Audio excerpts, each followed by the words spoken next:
comment déguster? Évidemment, il faut avoir une machine de dégustation plutôt performante. Et quelle est la machine de dégustation?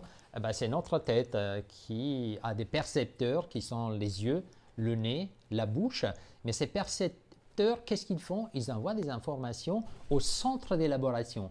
Et où est le centre d'élaboration? Eh bien, il est là, c'est notre tête, le centre d'élaboration. On pourrait l'appeler aujourd'hui un software pour utiliser un langage moderne. Et qu'est-ce qu'il faut faire avec ce software? Il faut le charger en données. Plus on le charge en données, plus il sera capable de faire une élaboration performante de ces sensations qui leur sont envoyées par les yeux, le nez et la bouche. Et alors, comment déguster? Évidemment, on fait un examen visuel, olfactif, gustatif, mais des fois, on fait faux. Pourquoi?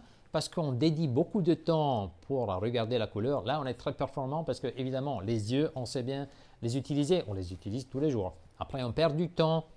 Et je souligne le mot perdre du temps. Pour le nez, très bien. Le nez nous donne beaucoup d'informations, très bien.